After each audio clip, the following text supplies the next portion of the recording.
জয় গুরু।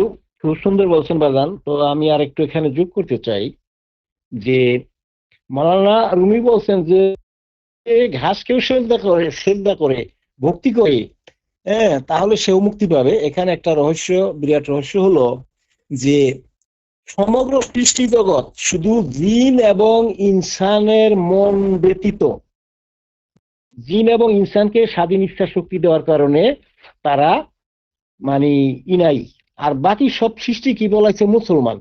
জি বাবা, অসংখ্য অসংখ্য ধন্যবাদ বাবা।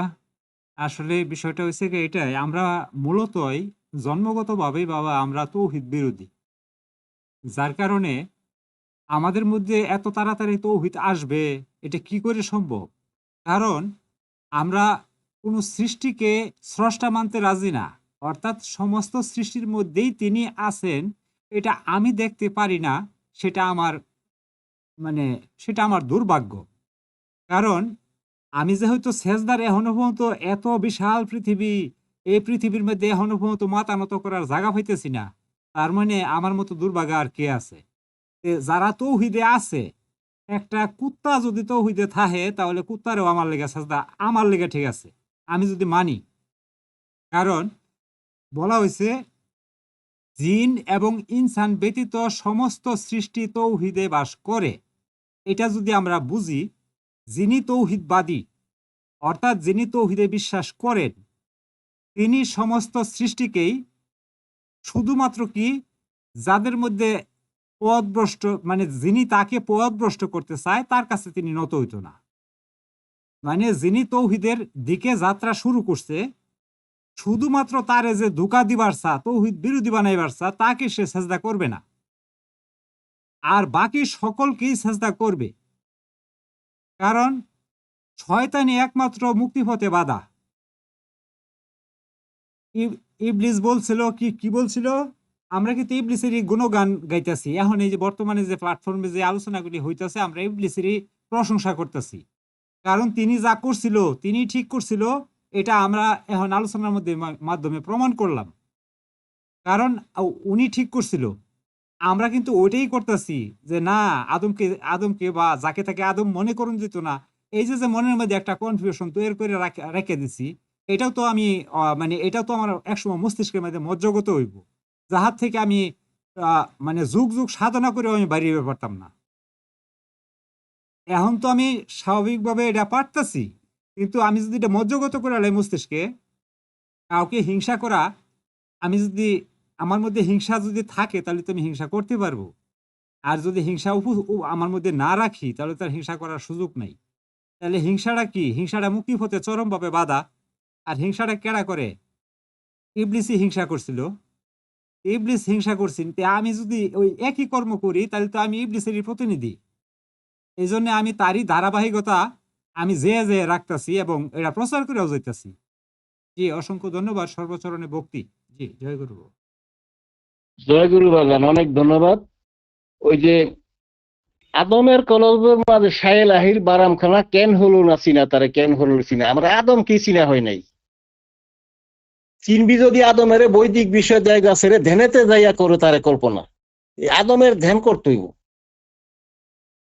বৈদিক বিষয় ছেড়ে দিতে হইব। এই যে নানান জ্ঞান বাবারে, হ্যাঁ, আসল কথা এই জ্ঞানী ইবলিস, এটা বলা হয়েছে যে সমস্ত যে জাহিরি আলেমদের জ্ঞান যদি একত্রে করা হয়, হ্যাঁ, জাহেরা আলেম, এই শয়তান এই ইবলিসের জ্ঞান হলো সমুদ্র পরিমাণ, আর তাদের জ্ঞান হবে বিন্দু পরিমাণ।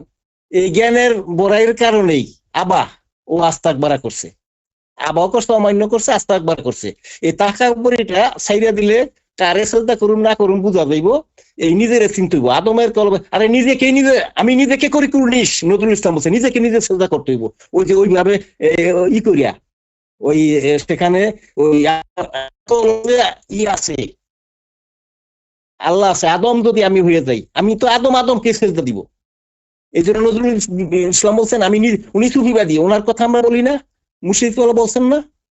তো এই আদমের কলবের মাঝে সাইল আহরি বারামখানা, ওইটা হলো কাবা, ওইটাকে টার্গেট করিয়া দিতেছি। ওখানে তো আল্লাহ বসকারী, ওখানেই এই এলো পুরা হাকিকত। এই হাকিকত বুঝতে হবে, জাহের বাতিন দুইটা বুঝতে হবে।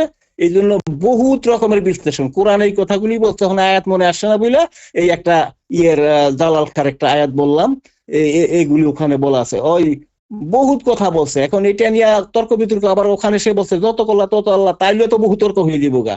যাই হোক, যেহেতু সুফিবাদী ভাবে আমাদের কথাটা বললে, সেখানে যদি ভুল ভ্রান্তি থাকে আমরা সংশোধন করব। আবার সূরা ফাতিহার মধ্যে বলা আছে যে যারা বিভ্রান্ত, চির বিভ্রান্ত, বড় মতদেব আছে, তাদেরকে অনুসরণ করা যাবে না। বিভ্রান্ত আমরা প্রথমে কি একেবারে তাল গাছ উঠে দেবো? আমাদের গোড়ায় উঠতে হবে না? 4টা স্তর, শরীয়ত, তরিকত, মারফত, হাকিকত বা কিয়ামত, 4টা স্তর। আমরা এই শরীয়তের স্তরে তো আমাদের এই তর্ক বিতর্ক থাকবোই, আগে স্তর অতিক্রম করতে হবে। এখানে ভার্সিটির কথা আগেই আমরা যদি এখানে বলি, স্তর বা স্তর কথা বলবো, লেভেল অনুযায়ী কথা বলবো। সবাইকে ধন্যবাদ। যদি কোনো ভুল ত্রুটি যায়, ক্ষমা সুন্দর দৃষ্টিতে দেখবেন। জয় গুরু। না, আমরা আমরা অসংখ্য পশুকে সেজদা অলরেডি করতেই আছি। রান্না হুন্না যদি দু একটা করি, তাহলে আমার তেমন কোনো দোষ দেখি না। কারণ যেহেতু আমরা অসংখ্য পশুকে সেজদা করতেই আছি। আমি আমার আমিত্বকে সেজদা করতেছি। মানে মোট কথা হচ্ছে গা, কে সেজদার মধ্যে নাই? সমস্ত সৃষ্টি যদি সেজদাতে থাকে, তাহলে এই না বলছে জিন এবং ইনসানের মধ্যে গোলযোগ আছে। তারা পথভ্রষ্ট অবস্থায় আছে। কখন যে কি কইরা বয়, কখন যে কি বইলা বয়, এটা ঠিক ঠিকানা নাই। অর্থাৎ তারা অনিয়ম করে, কোনো নিয়মের মধ্যে নাই। এখানে আসলে সেজদার মানে বিশেষ বিশেষ স্তরও আছে। আর আমি যদি আত্মশুদ্ধির মধ্যে থাকি, আমি যদি আমার গুরুকেই দেখার চেষ্টা করি, তাহলে গুরু তো কোনো এক স্থানে, কালে, সীমায় সীমিত না। গুরু সর্ব অবস্থায় বিরাজ করে, এটা মুখে বলি, কিন্তু সকলকে শয়তান বলি, এটা তো আমার আমার হওয়ার কথা ছিল না। জি, জয় গুরু, সকল সাধু চরণে ভক্তি। আমি এই প্রশ্নের আলোচনার মধ্যে যথেষ্ট বোঝা আছে, তারপরে আমাদের নিজেদেরকে একটু না বুঝে থাকলে স্টাডি করে নিতে হবে। এই এই আলোচনার ভিতরে আমার একটা প্রশ্ন উদয় হয়েছে, সেটা হচ্ছে আল্লাহ বলছেন যে আদমের মাধ্যমে সেজদা দেওয়ার জন্য, আদমকে সেজদার নির্দেশ দিয়েছেন প্রথমে। এখন আমাদের আল্লাহকে সরাসরি আল্লাহ সিজদার কথা বলে নাই, তাহলে আদম পর্যায়ের লোকদেরকে আমাদের সিজদা দিতে হবে বা ভক্তি দিতে হবে। এই আদম পর্যায়ের লোক কি আমাদের প্রত্যেকের গুরুই কি আদম পর্যায়ে হয়েছে কিনা, বা সে আদম পর্যায়ে পৌঁছেছে কিনা, এটা একটা বোঝার বিষয় আছে।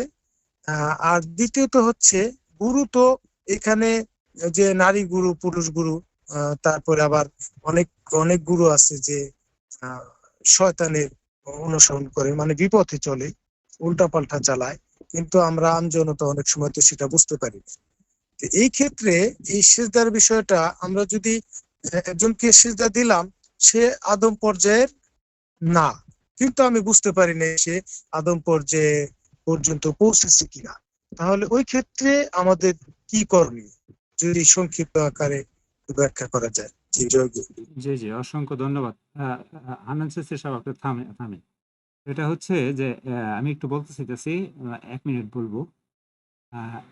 বিষয়টা হচ্ছে কি, এটাই যে আমাদেরকে সেজদা দিতে বলে নাই, সেজদা দিতে বলছে ফেরেশতাদেরকে। এখন হিসাব হলো আমি কি ফেরেশতা কিনা, সেটা আমার একটু চিন্তা করে বার করে লাগবো। কারণ সেজদা কিন্তু ফেরেশতাদেরকে দিতে বলছে। আমি যদি ফেরেশতা হই, অবশ্যই তাকে সেজদা করব। আর যদি আমি শয়তান হই, তাহলে তো আমি সেজদার বিরুদ্ধে থাকবো। এখানে বিষয়টা হয়েছে এইটাই যে, লালন সাজির একটা কালাম আছে, যার হয়েছে ববে মহাজ্ঞান, সেই তো দেখবো নূর তাজেল্লা, অন্যে দেখবে কেন। এই যে কথাটা, আসলে মহাজ্ঞানীদের কোনো জিজ্ঞাসা থাকে না, জিজ্ঞাসা তাদেরই থাকে যাদের মধ্যে জ্ঞানের ঘাটতি আছে। জি, অসংখ্য ধন্যবাদ। হান্নান চিশতি সাহেব বলেন। জি অ্যাডমিন সাহেব, আপনি অসংখ্য ধন্যবাদ আপনাকে যে আপনি এত সুন্দর গুরুত্বপূর্ণ একটি কথা আমাদের মধ্যে বললেন। যে যদি আমরা ফেরেশতা হই বলে আমাদের সেজদা করা উচিত, আর জ্ঞানের ঘাটতি যারা আছে সেই প্রশ্ন করে, অত্যন্ত মানে গুরুত্বপূর্ণ তো। আর যে সব বললেন আপনি যে নারী গুরু, দেখেন নারী গুরু যদি আপনি সূরা নিসা 3 নম্বর আয়াতের মধ্যে এই কথাটা বর্ণনা করা আছে, বাবা এটাই বললেন আমাদের যে নারী গুরু হইতে হবে অনুষ্ঠানবাদী, অর্থাৎ একজন সম্যক গুরুর খাঁটি ভক্ত হতে হবে। তারপরে যদি আপনি নারী গুরুর সামঞ্জস্য তার সাথে সুসম্পর্ক রাখতে হবে, এবং যার আপনি মানে অনুসরণ করতেছেন নারী গুরুকে, উনি হবেন অনুষ্ঠানবাদী এবং সম্যক গুরুর খাঁটি ভক্ত। যদি আপনি সম্যক গুরু পেয়ে যান, তখন আপনার নারী গুরুর দরকার নেই। এখন যখন আপনি আদমকে সেজদা করার জন্য আল্লাহ বলছেন, অর্থাৎ আদমই হলেন সম্যক গুরু। হ্যাঁ, ওই আদমকে সেজদা করবেন এই জন্য, আদম হওয়ার জন্য, আমি একটু আগে বলে গেছি। তো যদি আদম হওয়ার জন্য আদমকে আমরা সেজদা করি, তাহলে সম্যক গুরুর দরকার, অর্থাৎ আমরা নারী গুরু থেকে মানে ওনার সম্যক গুরুর সান্নিধ্য লাভ করব। তার শরণাপন্ন হয়ে আমরা মোহমুক্ত হয়ে পরিশুদ্ধতা লাভ করব। জি, জয়গুরু অফিসের সাহেব। জি, জয়গুরু। এই প্রশ্নটা আগে একবার সমাপ্ত আলোচনা হয়েছিল, যে আপনার উপস্থাপন সন্তোষজনক। তো বিষয়টা হচ্ছে, গুরু হলেই তাহলে আমরা ধরে নিব সে আদম পর্যায়ে পৌঁছেছি। এখন অনেক অনেক গুরু আছে যেখানে দেখা যাচ্ছে যে লাইনচ্যুত, হ্যাঁ, সে বেলাইনে আছে। তখন ওই ক্ষেত্রে যদি একজনে সেজদা দিয়ে ফেলে, তখন তার কি শিরকি হবে কিনা বা অপরাধ হবে কিনা? আর আরেকটা হচ্ছে যে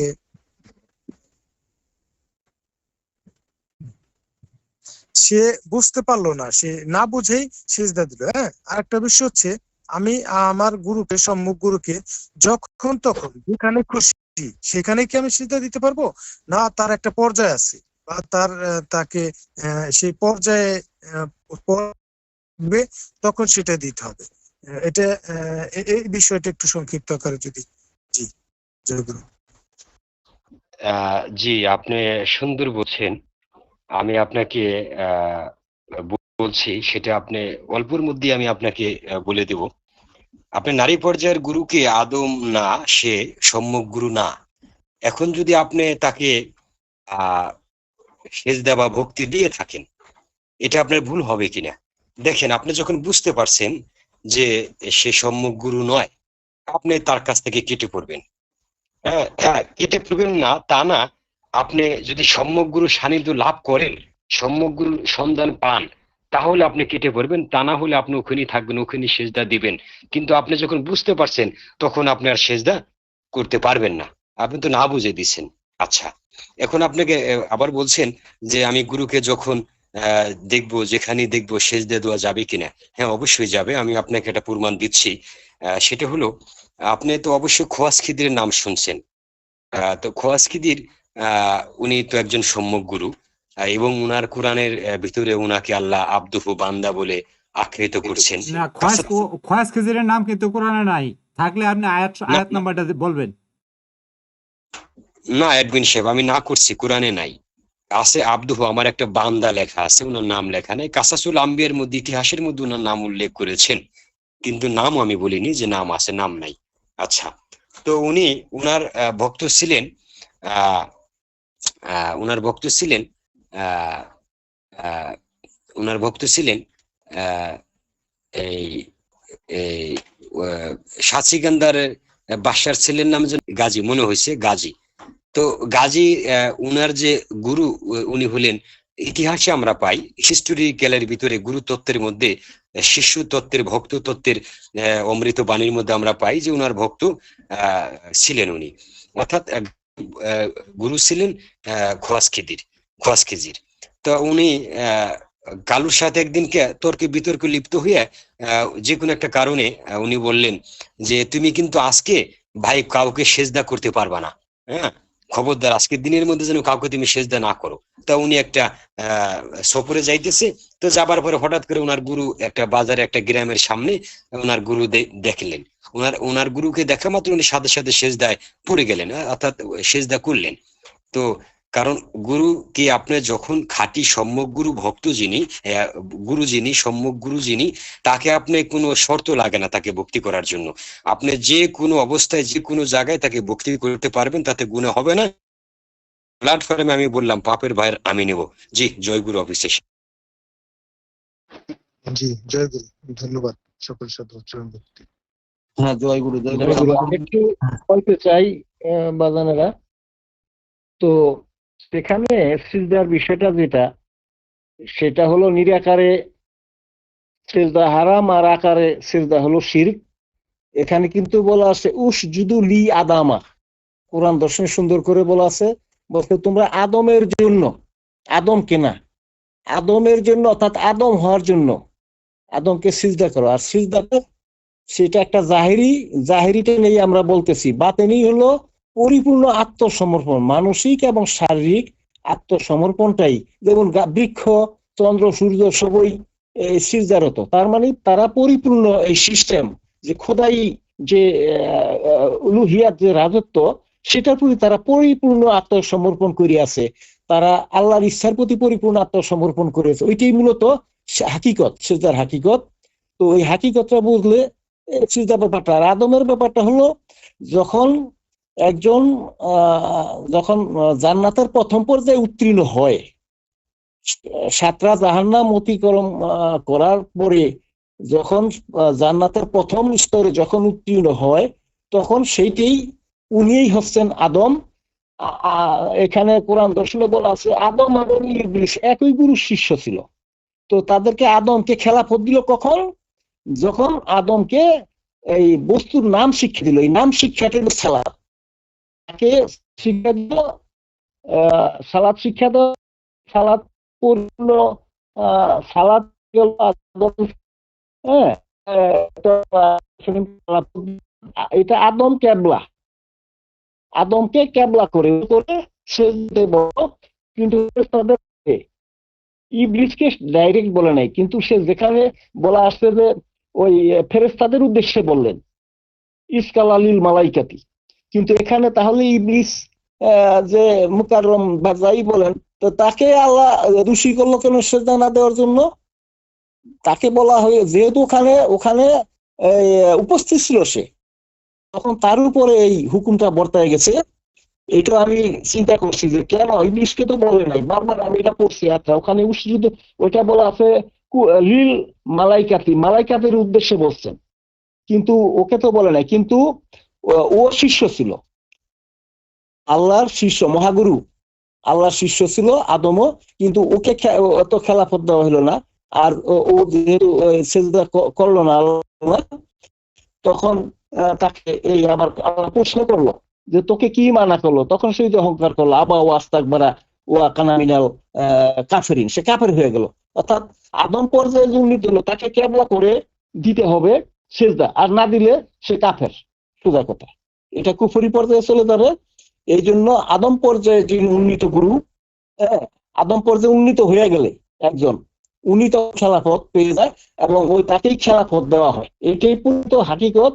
এখন ওই এখন আজকাল নানা ভাবে খেলাফত দেওয়া হয়, সেটা আলাদা কথা, কিন্তু প্রকৃতিটা হইতে তাকে এই আদম পর্যায়ে যেতে হবে। আদম হলো আদম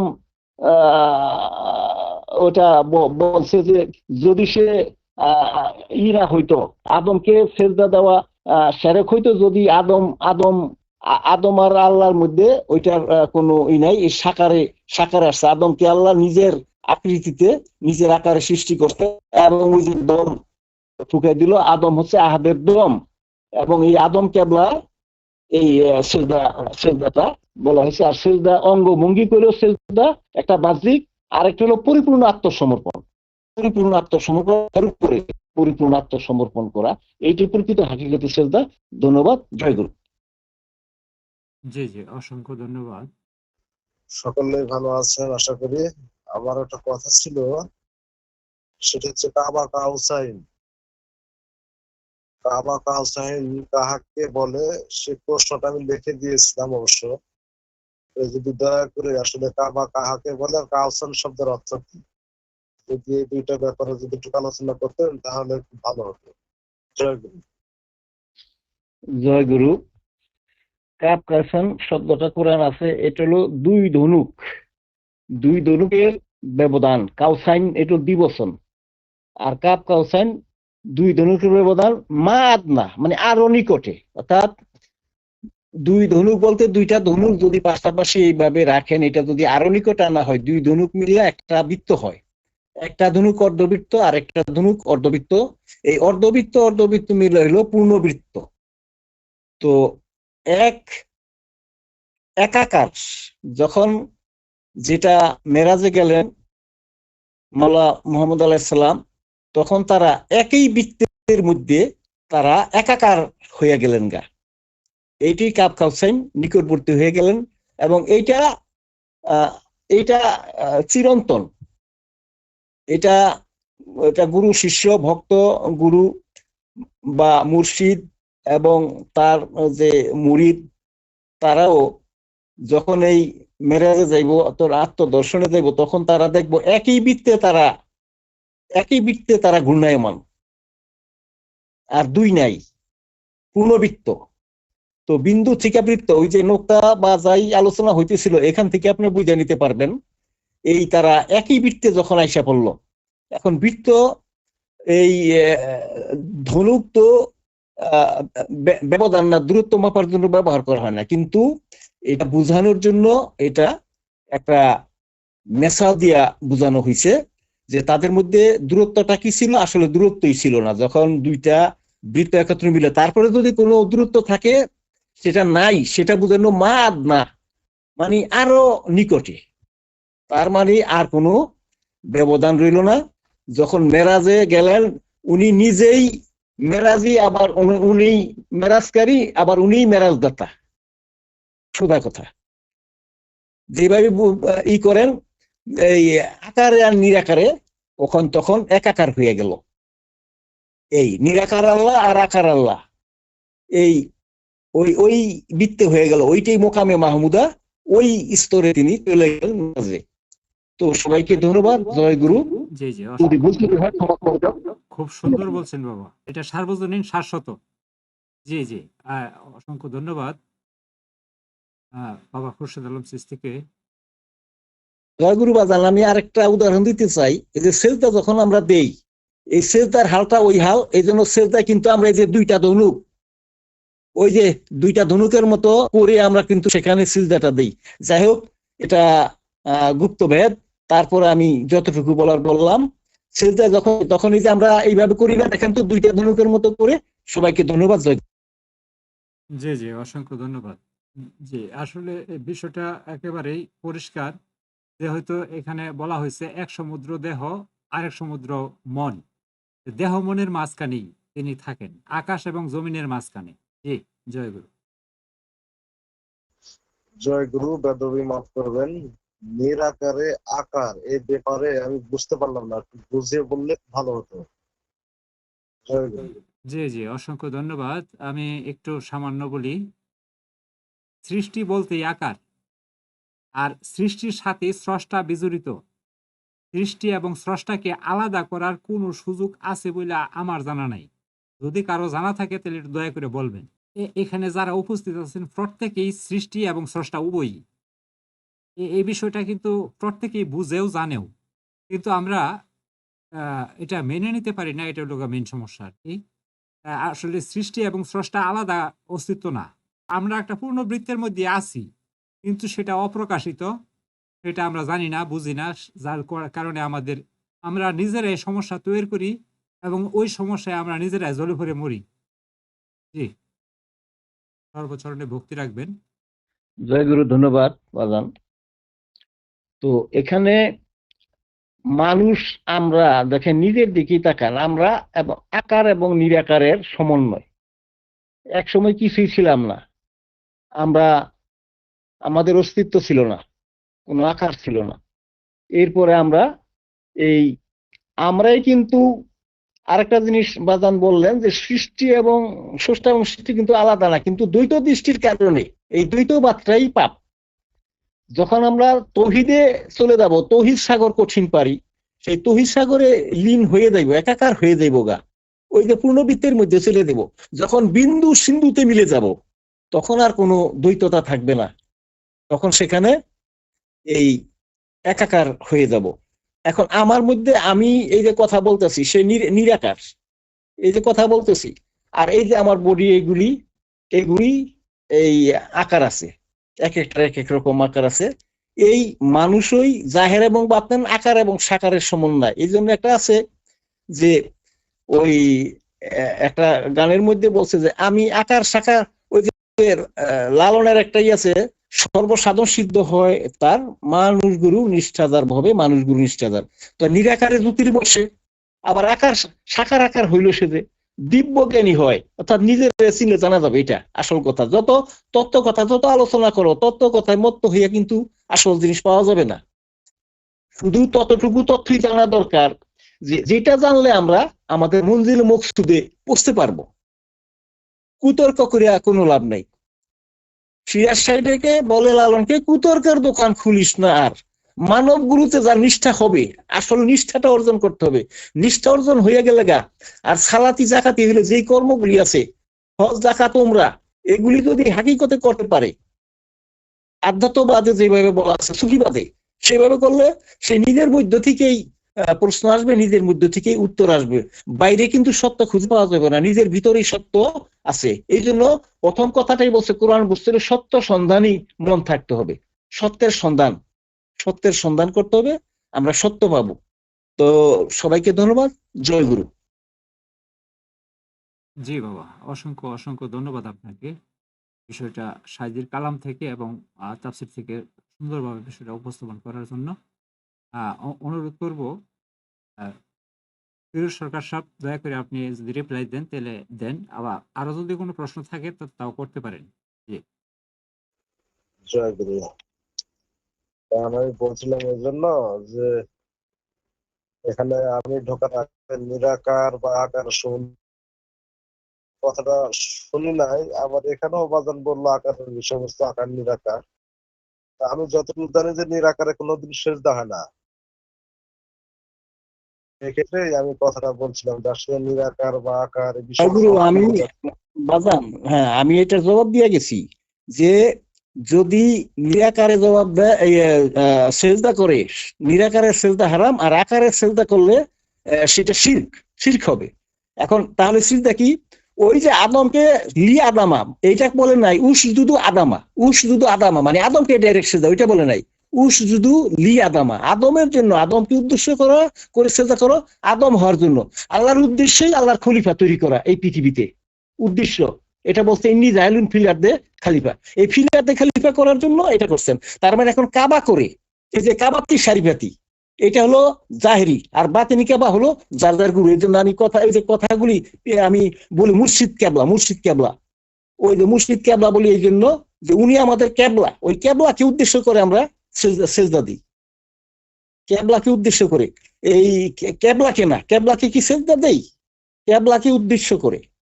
হ্যাঁ, এই তাহলে আদমকে কেবলা করে, আদমকে সেজদা বলা নেই, যে লি বলছে, লি ওই কথাটা কিন্তু কোরআন দর্শনে সুন্দর করে মুর্শিদ কেবলা সুন্দর করে বলে দিচ্ছেন, উসজুদু লি আদামা। যদি আদমকে ডাইরেক্ট হইতো তাহলে উসজুদু আদামা।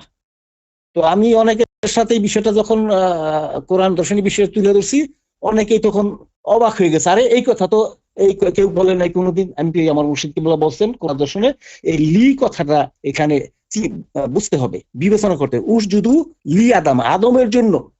আর যদি আদমকে হইতো আরবিতে হইতো উসজুদু আদামা ডাইরেক্ট অবজেক্ট হয়ে যেত। তো যাই হোক, ওই জন্য ওইটা মানে ওইটাই সেজদার মূল হাকিকত এটা। আর আমরা হইলো এটা জাহেরি আকার অঙ্গভঙ্গি আছে শাস্ত্রাঙ্গ প্রণামের মতো, কিন্তু আসল সেজদা হলো, হাকিকতের সেজদা হলো পরিপূর্ণ আত্মসমর্পণ, দৈহিক এবং মানসিক। এবং এই সেজদাটা হয়ে গেল, এই রুকুটা হলো ফানাফিল্লা, আর সেজদাটা হলো বাকাবিল্লার হাল। তো ধন্যবাদ। যতটুকু বুঝেছি ততটুকু কোরআন দর্শন থেকে আমি বললাম। ভুল ত্রুটি হলে মার্জনীয়। জয়গুরু। জি, জয় গুরু। তাহলে আমরা বুঝতে পারলাম হচ্ছে সারসংক্ষেপ যে আমরা সেজদা আল্লাহকেই করব, সেজদা আল্লাহ ব্যতীত কাউকে নয়। যে আদমকে কিবলা করে বা আদম হওয়ার জন্য, আদমের উদ্দেশ্যে সেজদা আল্লাহই পাবে। জি, জয় গুরু, যদি ভুল না বলি। যে আল্লাহকে সাজদা করতে কোরআনে কোনো আয়াত আছে কিনা আমার জানা নাই, যদি কারো থাকে জানা। আল্লাহকে সরাসরি সাজদা করতে বলছে বা আল্লাহকে সাজদা করতে বলছে, এটা কোথাও নাই। আছে বলে আমি আমি জানি না আর কি, থাকলে কেউ বলবেন। এখানে যেহেতু উনি স্পষ্টই বলে দিছে, লে লে মানে জন্য, মতো, তার মতো, তার মতো হওয়ার জন্য আমি তাহাতে সমর্পিত। এই যে যে বিষয়টা, এটাই উনি বলার চেষ্টা করছে। জি, জয় গুরু। জি, আমি তো সেটাই বলেছি যে সরাসরি কথা তো আমি বলছি না, আমি তো বলছি যে সবই তো যার আল্লাহ, যার সবই তো আল্লাহ। আমি একটু আগে তো বললাম যে আমি এখানে যারা আছে সবই তো তিনি, অর্থাৎ তিনার বাইরে তো কিছু নাই। সমস্ত সৃষ্টি বলতে এই সৃষ্টি এবং স্রষ্টাকে আলাদা করার কোনো সুযোগ নেই, সবই তিনি। তাহলে এখানে বিষয়টা হয়েছে গা, এই যে বাবা কিন্তু বলছে স্পষ্ট করিয়া যে এই পৃথিবীতে মানে আদমকে কি করছে, খলিফা করছে। এই দেহের মধ্যে প্রত্যেকে দেহের মধ্যে কিন্তু দেহ মনের মধ্যে বিজড়িত হয়েই আছে। মাওলা সদরুদ্দিন আহমদ চিশতি কইছে, মানুষ পরিপূর্ণভাবেই মানে আল্লাহ হয়েই আছে, শুধু মানসিকভাবে সে আল্লাহ থেকে সরে আছে। তিনি বলছে কি, দেহগত শরীরটাই পরিপূর্ণ আল্লাহ, আর এই মনটা হইল পুরাপুরি শয়তান। আল্লাহ এবং শয়তানের সমন্বয় হইল মানুষ। শয়তানকে যদি আমি জাকাত করতে পারি, তাকে তালাক দিতে পারি, তার অবস্থান থেকে নিজেকে মুক্ত করতে পারি, হেফাজত করতে পারি, তাহলে আমি আর আল্লাহর মধ্যে তো পার্থক্য থাকার কথা না। জি, অসংখ্য ধন্যবাদ। জি, এখানে এখানে কিন্তু বিষয়টা হচ্ছে সবাইকে তো যাকে তাকে তো তাহলে সেজদা করা যাবে না, কারণ তার ভিতরে শয়তান বিতাড়িত আছে কিনা এটা তো বুঝতে হবে। এখন যদি আমরা যাকে তাকে করি, যদি এখানে সকল সৃষ্টি যদি আল্লাহ হয়, তাহলে তাকে করি, তাহলে তো এটা আমার মানে একটু বুঝতে সমস্যা হইতেছে। এটা যার যার গুরু বা জি, জি, আমি আমি সেজদা আপনাকেও করতে পারবো। আমার যদি নিরিখ ঠিক থাকে, আমার যদি নিরিখ ঠিক থাকে, তাহলে সমস্ত সৃষ্টিকে আমি সেজদা করতে পারবো, আমার নিরিখ যদি ঠিক ঠিক থাকে আর কি। আর যদি আমার নিরিখ ঠিক না থাকে, তাহলে সেজদার হাল আমার মৃত্যুর আগেও তৈরি হইতো না। এটা হইতেই পারে। কারণ সমস্ত সৃষ্টিতে যদি একেরই অবস্থান দেখে, তখন আর এখানে শিরিক বলতে কিছু থাকে না। শিরিক হয় বিভিন্ন, মানে আমার মন যে হয়তো রূপান্তরের মধ্যে থাকে, ফলে কাউকে শয়তান বানায়, কাউকে আল্লাহ বানায়, কাউকে ফেরেস্তা বানায়, কাউকে জিব্রাইল বানায়। এই যে আলাদা আলাদা অস্তিত্ব তৈরি করে, মানে সমস্ত সৃষ্টির মধ্যে যদি একের অবস্থান দেখে, তখন তার মধ্যে আর কোনো শিরিক থাকে না। তৌহিদে, যিনি তৌহিদে বাস করে, তিনি সর্বময় একই দেহে সবই এক দেখে, অর্থাৎ এখানে এক এক ব্যতীত ভিন্ন কিছু নাই, সকলই এক।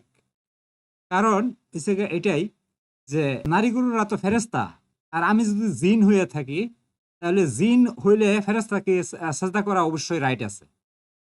কারণ জিন থেকে তার রূপান্তর হইয়া ফেরেস্তাদের দলভুক্ত ওর লাগবো। এটাও মুক্তি, এটাও ওই হিসাবে সেজদা খালি শুধু এক আদম পর্যন্ত সীমাবদ্ধ না, সেজদা স্তর আছে। আমি যেই রকম মুসল্লি, ওই রকম স্তরের মধ্যে আমি বাস করি। আমি যদি মানে সর্বোচ্চ পর্যায়ে জায়গা, তাহলে আমি সবকিছুই আমার মানে আমার অবস্থানে আমি পাবো। জি, অসংখ্য ধন্যবাদ। আমি সংক্ষিপ্ত বললাম। বাবা খুরশেদ আলম চিশতি, আপনি একটু বলবেন। হ্যাঁ, জয়গুরু। জি, জি, আমি ধন্যবাদ একটু বাবা। বলে নেই বাবা, খুরশেদ বাবা, আমি একটু বলে নেই। জি, ভাসান অ্যাডমিন সাহেব, ভাসান সাহেব যে বলছেন, ঠিক আছে, আপনার কথা আহ, খুবই চমৎকার। তো এইখানে আমি যেটা বুঝাইতে চাচ্ছি যে আমি যদি সবাইকে আমি যদি সিজদা করতে চাই, হাকি জাহিরি সিজদা যেটা, আর সেটা অর্থ তো আত্মসমর্পণ করা, সেটা যার যার গুরুর কাছে সে আত্মসমর্পণ করবে। তো এখানে তো আমরা দুনিয়াতে এমন আছে যে আমাদের দেখতে আমরা শুধু মানুষের মতো, কিন্তু আসলে ভিতরে তো পশুত্ব। আমাকে দেখতে, কিছু কিছু মানুষ আমরা আছি দেখতে মানুষের মতো, কিন্তু ওর ভিতর তো পশুত্ব, পশুর মতো, আমি তো তাকে সেজদা আমি কিভাবে করব, সে যদি পশু হয়ে থাকে? জি, জয়গুরু। না, আমরা আমরা অসংখ্য পশুকে সেজদা অলরেডি করতেই আছি। রান্না হইনা যদি দু একটা করি তাহলে আমার তেমন কোনো দোষ দেখি না। কারণ যেহেতু আমরা অসংখ্য পশুকে সেজদা করতেই আছি। আমি আমার আমিত্বকে সেজদা করতেছি। মানে মোট কথা হইছে গা, কে সেজদার মধ্যে নাই? সমস্ত সৃষ্টি যদি সেজদাতে থাকে, তাহলে এই না বলছে জিন এবং ইনসানের মধ্যে গোলযোগ আছে। গোলযোগ আছে, তারা পথভ্রষ্ট অবস্থায় আছে। কখন যে কি কইরা বয়, কখন যে কি বইলা বয়, এটা ঠিক ঠিকানা নাই। অর্থাৎ তারা অনিয়ম করে, কোনো নিয়মের মধ্যে নাই। এখানে আসলে সেজদার মানে বিশেষ বিশেষ স্তরও আছে। আর আমি যদি আত্মশুদ্ধির মধ্যে থাকি, আমি যদি আমার গুরুকেই দেখার চেষ্টা করি, তাহলে গুরু তো কোনো এক স্থানে, কালে, সীমায় সীমিত না। গুরু সর্ব অবস্থায় বিরাজ করে, এটা মুখে বলি কিন্তু সকলকে শয়তান বলি, এটা তো আমার আমার হওয়ার কথা ছিল না। আমি যে হয়তো বলতাছি আমার গুরু এত পাওয়ারফুল, উনি সর্বময় ক্ষমতার অধিকারী, সর্বময় জায়গার মধ্যে বিরাজ করে, কিন্তু সবগুলোর আমি শয়তান বানায় রাখছি। আমি তাহলে কোথায় সাজদা করব, কোথায় আমি মাথা নত করবো? এটাও একটা বিষয়। আহ বাবা খুরশেদ আলম চিশতি, আপনি একটু বলেন তো। জি। জয় গুরু, খুব সুন্দর বলছেন বাজান। তো আমি আর একটু এখানে যোগ করতে চাই যে মাওলানা রুমি বলছেন যে ঘাস কেউ শ্রদ্ধা করে ভক্তি করে, হ্যাঁ, তাহলে সেও মুক্তি পাবে। এখানে একটা রহস্য, বিরাট রহস্য হলো যে সমগ্র সৃষ্টি জগৎ শুধু জিন এবং ইনসানের মন ব্যতীত, জিন এবং ইনসানকে স্বাধীন ইচ্ছা শক্তি দেওয়ার কারণে তারা মানে ইনাই। আর বাকি সব সৃষ্টি কি বলাইছে? মুসলমান। তার মানে জিন এবং ইনসানকে মুসলমান হইতে হইবে। এজন্য তোমরা বলছো তোমরা মুসলমান না হইয়া মৃত্যুবরণ করিও না। তো বাকি সব সৃষ্টি, এই যে চন্দ্র, সূর্য, গ্রহ, তারা, কিন্তু এখানে এই যেখানে ইলাহার কথাটা বলা হয়েছে, কিন্তু এগুলির মধ্যে এখন প্রথমে পর্যায়ে সেজদা যে আমরা দিলাম, ওইটা তো সেজদার একটা আনুষ্ঠানিকতা। পূর্ণাঙ্গ সেজদা হলো একেবারে রুকুটা হলো আপনার ফানা ফিল্ডার হাল। ফানা ফিল্ডার হালে যে যায় সে রুকুতে, সে হলো রুকুকারী, প্রকৃত রুকুকারী। আর আমরা শুধু আনুষ্ঠানিক করতেছি। এখন আনুষ্ঠানিকতা কোনটাকে উচ্চ করে করব, সেটা নারী গুরু হোক আর যাই হোক, পুরুষ গুরু তো জগতে মাত্র একজনই, তারা তো একাকার হয়ে গেছে গা। তো সামাজিক গুরু তো মানে না, মানে চারটিখানি কথা না। যে এই জন্য জান্নাতের প্রথম পর্যায়ে যেটা, যিনি নচে মুতমাইন্না, আপনি যদি নচে মুতমাইন্নায় পৌঁছে যান, তাহলে আপনি এই আদম পর্যায়ে চলে গেলেন গা। এই ভেঙ্গা বলে দিলাম নফসে মুতমাইনা। তো আম্মারা লাউমা অতিক্রম করে মুতমাইনা যখন চলবেন, সূরা ফজরের মধ্যে বলা আছে, হ্যাঁ, যে আপনি আপনার রবের প্রতি যখন আপনি সন্তুষ্ট হয়ে যান, রব আপনার প্রতি সন্তুষ্ট হয়ে যায়, তখন বলছে না যে তখন তো আবেদদের মধ্যে গণ্য, বলছে এই উৎখুলু ফি ইবাদি উৎখুলু জান্নাতি, ওখানে কিন্তু ফি নাই। আবেদ হইতে ওখানে ফি বলা হয়েছে, আবেদের মতো অন্তর্ভুক্ত হয়ে যায়।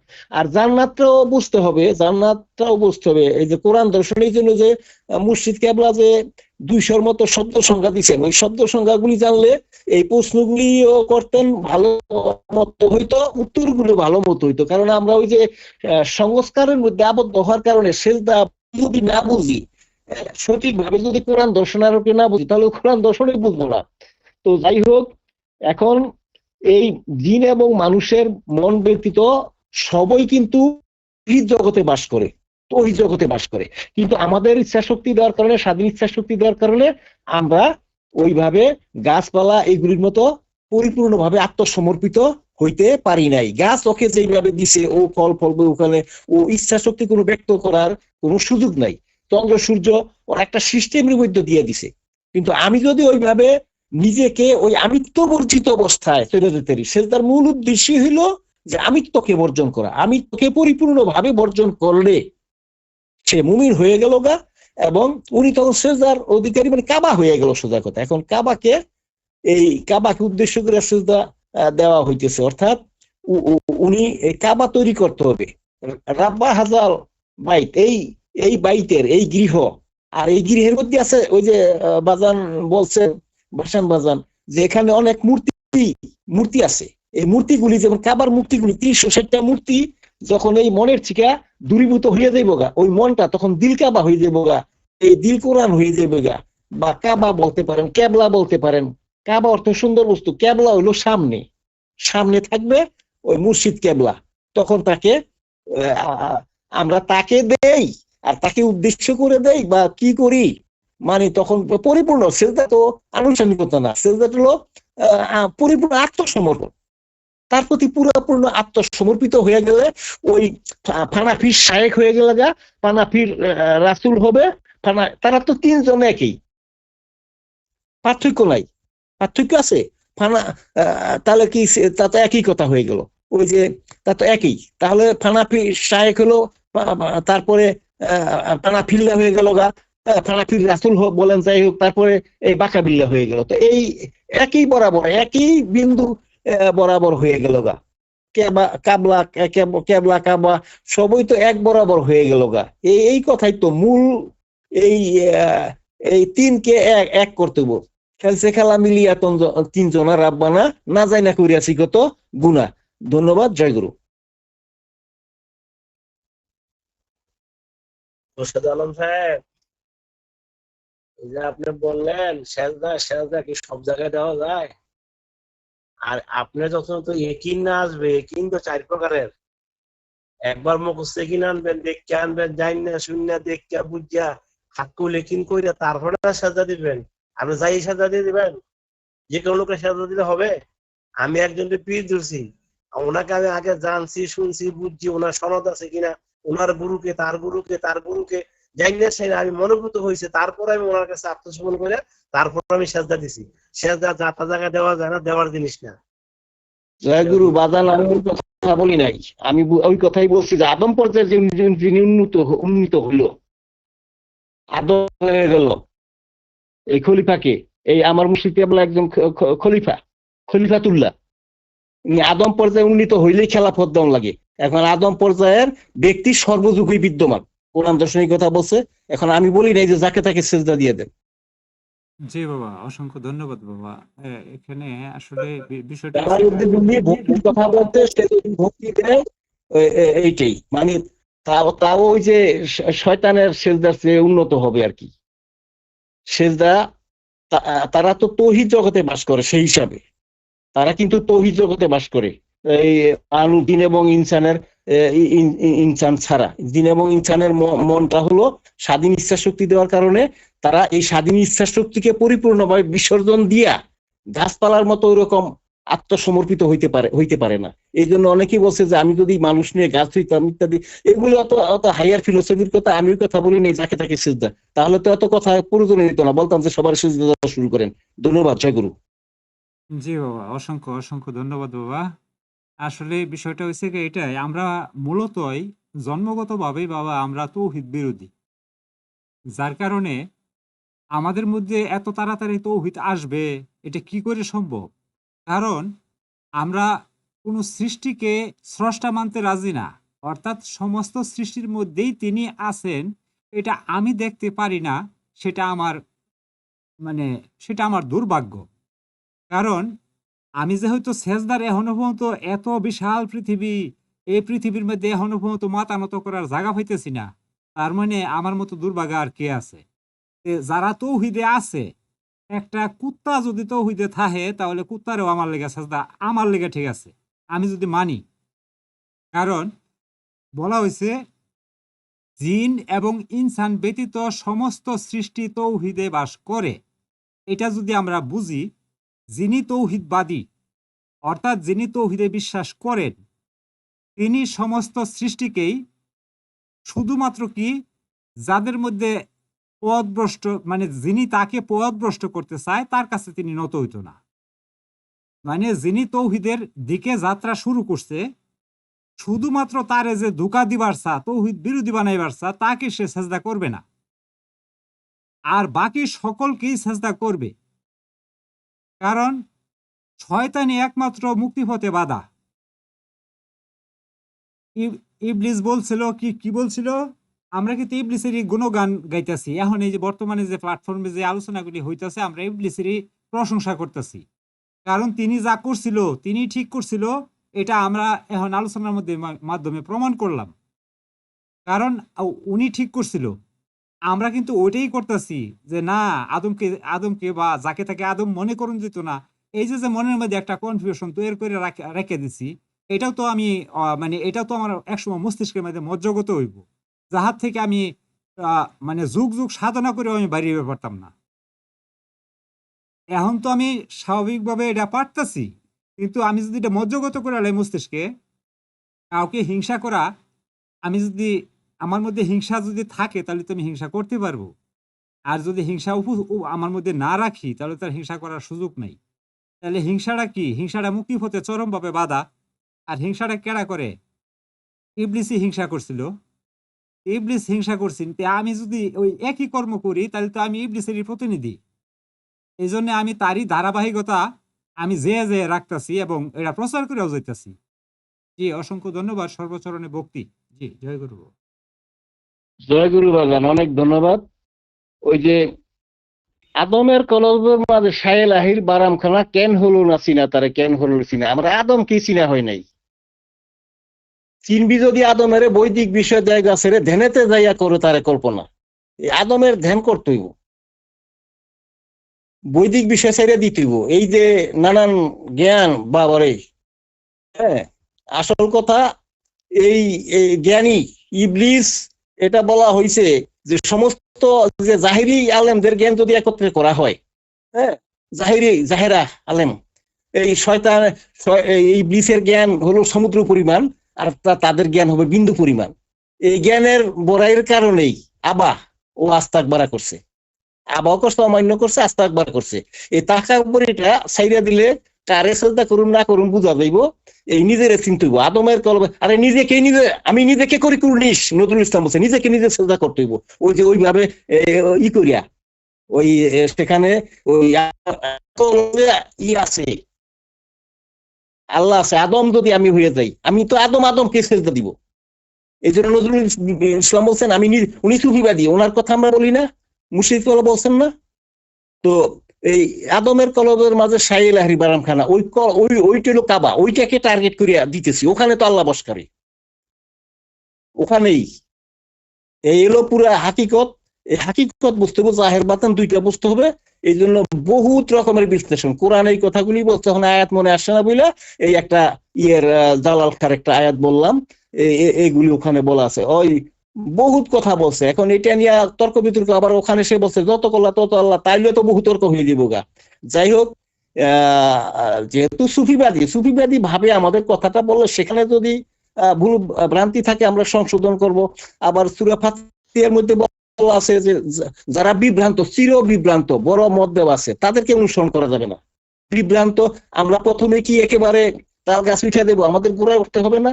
4টা স্তর, শরীয়ত, তরিকত, মারফত, হাকিকত বা কিয়ামত, 4টা স্তর। আমরা এই শরীয়তের স্তরে তো আমাদের এই তর্ক বিতর্ক থাকবেই, আগে স্তর অতিক্রম করতে হবে। এখানে ভার্সিটির কথা আগেই আমরা যদি এখানে বলি, স্তর বা স্তর কথা বলবো, লেভেল অনুযায়ী কথা বলবো। সবাইকে ধন্যবাদ। যদি কোনো ভুল ত্রুটি যায়, ক্ষমা সুন্দর দৃষ্টিতে দেখবেন। জয় গুরু। জি বাবা, আমরা প্রায় 1 বছরের উপর ধরে এইগুলো আমরা একই জায়গার মধ্যে বাবা আমরা বিরাজ করতেছি, ঘুরে ফিরে এখানেই আসছি। আমরা এখান থেকে একটু উপরের দিকে, মানে এই স্থান আমরা একটু মানে পরিবর্তন করতে চাই। কারণ হচ্ছে গা, আলোচনা একই দাসের আলোচনা, এটা আমাদের তো আসলে তো আমরা তো সবসময় তো এক জায়গায় থাকি না। প্রত্যেকেরই তো মানে প্রত্যেকেই এক জায়গায় থাকে না। 1 বছর আগে যা করছে একটা ব্যক্তি, আজকে তা করতেছে না। এই মানসিক মানে উন্নতিরও একটা পর্যায়ে আছে, এবং বস্তু উন্নয়নেরও একটা পর্যায়ে আছে। অর্থাৎ কোনো মানুষ এক জায়গায় অবস্থান করে না, মানুষ চিরস্থায়ী কি চলমান। এটা সৃষ্টির দ্বারা প্রবাহমান, এটা চলবেই। আসলে এই ধারার সাথে আমি কি স্রোতে গা ভাসাইয়া চলতেছি নাকি না আমার মধ্যে কি পরিবর্তন হচ্ছে, সে পরিবর্তনটা কি নিম্নগামী হচ্ছে না ঊর্ধ্বগামী হচ্ছে, এটা আমারটা আমি নির্ণয় করব। জি, অসংখ্য ধন্যবাদ। আমাদের বাবা শহীদুল মাস্টার সাহেব আসছেন। জয়গুরু, সর্বচরণে ভক্তি। জয় গুরু, জয় গুরু। অবশ্য সিজদা নিয়ে কথা হইতেছিল, আমাদের রফিক ভাই কসব ভাই কথা বললেন, আবার ভালো আলোচনা হয়েছে। শুনলাম, খুব ভালো লাগলো। তো আমি একটু বাস্তব একটা কথা বলি যে মোতালেব শাহ বাবার মাজারে আমরা বেশ কয়েকদিন এই ছিলাম। আমাদের ভাসান সাধু মনে হয় ছিলেন, হ্যাঁ, তারপরে শহীদুল মাস্টার ওনারা তো উনিও ছিলেন। তো শহীদুল মাস্টার আমাদের উনিও তো আমাদের গুরু ভাই, এবং আর এক গুরু ভাই হয়তো শহীদুল মাস্টার ওই অঞ্চলে হবেন, একটু কালো ঢালো করে আমাদের মতো। দেখলাম কি শহীদুল মাস্টার ওনাকে একটা ভক্তি দেওয়ার জন্য খুব লড়াই করতেছে। শহীদুল মাস্টার ভক্তিটা দেবে, উনি এবার চলে গেল, ওনাকে সামনে রেখে বলতাম। আবার ওই লোকটা লড়াই করতেছে শহীদুল মাস্টার একটা ভক্তি দেবে, মানে দুই জনের সাথে যুদ্ধ হইতেছে। মানে উনি বলতেছে আমি না, আমি আমাকে ভক্তি দেব, শহীদুল মাস্টার দেবে ওনাকে ভক্তি।